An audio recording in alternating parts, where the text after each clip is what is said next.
Hi, everyone. What if there was a meditation that could cool your nervous system, not by thinking positively, but by returning you to a deep feminine state of stillness and compassion?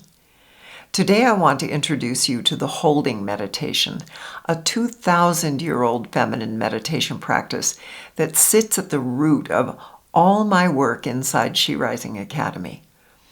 Now, this meditation isn't about achieving. It's about returning to the womb of creation, to stillness, to coolness, a compassionate space.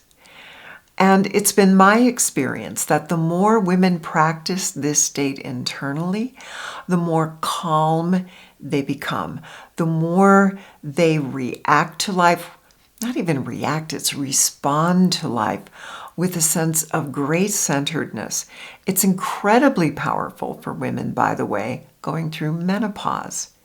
And I believe that the more we're doing this collectively, the more it's changing the emotional field around us and kind of welcoming a sense of coolness and calmness into our world.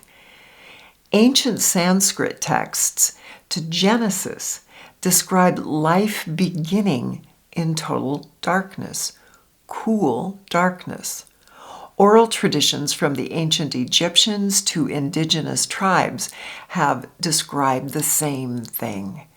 And the ancient Chinese called it yin, feminine energy, in contrast to light or male or yang energy. And they considered these two energies to be equal. And I have found the same thing to be true. Now, it's been suggested that around medieval times, darkness came to be associated as evil.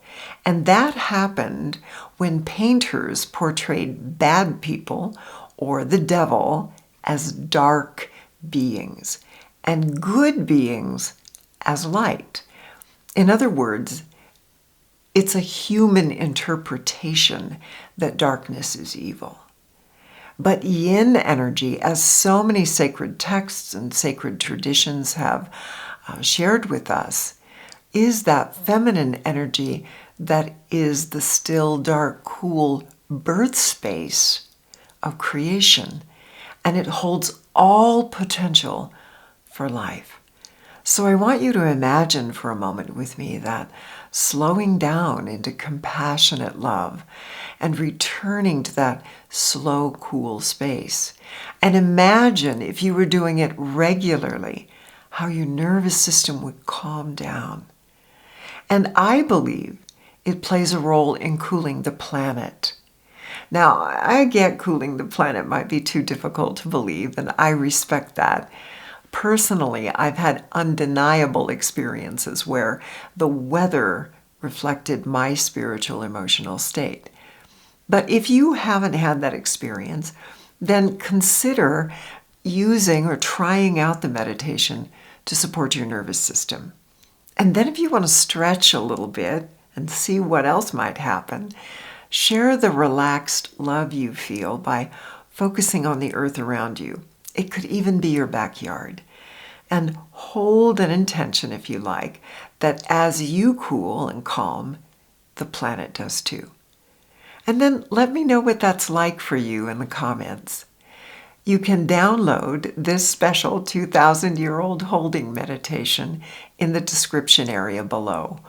Or if you'd like, listen to one of my various holding meditations here on the YouTube channel. Know that I love you, and I honor all the ways you're bringing love and compassion into this world.